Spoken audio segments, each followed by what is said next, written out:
साथियों, आज हम आपको बताने जा रहे हैं महाभारत के एक अहम किरदार के बारे में। कथा आरंभ करें इससे पहले आपसे गुजारिश है कि कृपया चैनल को सब्सक्राइब करें, वीडियो को लाइक करें और वीडियो को शेयर करें।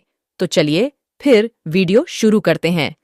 महाभारत में अभिमन्यु का हत्यारा जयद्रथ के बारे में खास बातें। महाभारत में जयद्रथ की कुरुक्षेत्र के युद्ध में अहम भूमिका थी।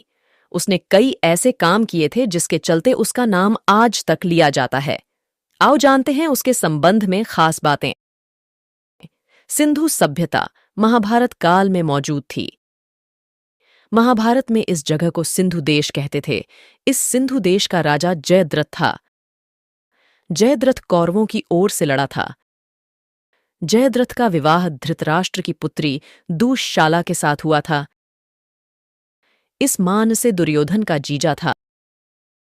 जयद्रथ जुए में अपना सब कुछ गंवा देने के बाद जब पांडव वनवास की सजा काट रहे थे, तब उसकी बुरी नजर अकेली द्रौपदी पर पड़ी। उसने द्रौपदी के समक्ष विवाह प्रस्ताव रखा, लेकिन द्रौपदी ने ठुकरा दिया। तब उसने द्रौपदी के साथ जबरदस्ती की और उसे रथ पर ले जाने का दुस्साहस भी किया। लेकिन ऐन वक्त पर पांडव आ गए और उसे बचा लिया। भीम ने तब जयद्रथ की खूब पिटाई की और द्रौपदी के आदेश पर जयद्रथ के सिर के बाल मुंडकर उसको 5 चोटियां रखने की सजा दी और सभी जनता के सामने उसका घोर अपमान करवाया। युद्ध में चक्रव्यूह में अकेला फंसा। अभिमन्यु जब रथ का पहिया उठाकर युद्ध कर रहा था,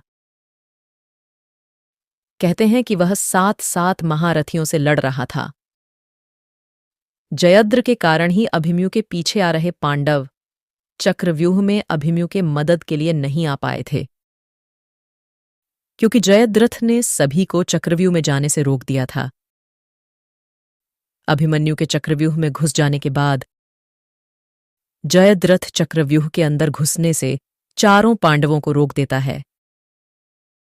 इसी कारण अभिमन्यु निहत्था ही मारा जाता है। अभिमन्यु की मृत्यु का समाचार जब अर्जुन को मिला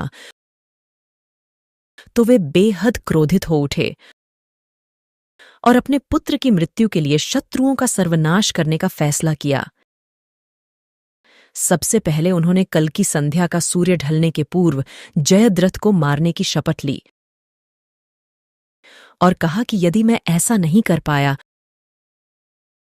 तो खुद की चीता बनाकर उसमें भस्म हो जाऊंगा।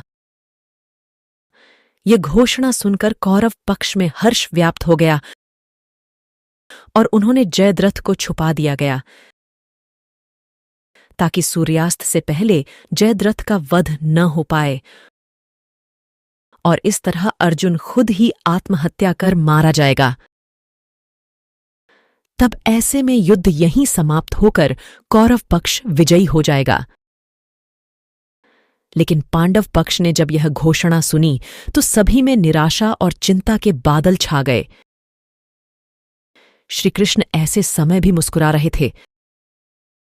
दिन भर युद्ध चलता रहा, लेकिन जयद्रथ कहीं नजर नहीं आया। ऐसा कहते हैं कि तब श्रीकृष्ण ने माया का खेल खेला और वक्त से पहले ही सूर्यास्त करा दिया। युद्धभूमि में संध्या का अंधेरा छा गया। यह देख अर्जुन आत्मदाह के लिए चिता तैयार करने लगा।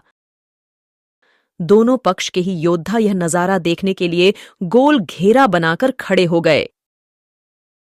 कौरवों के चेहरे पर मुस्कुराहट थी। सभी के लिए यह एक तमाशा जैसा हो गया था।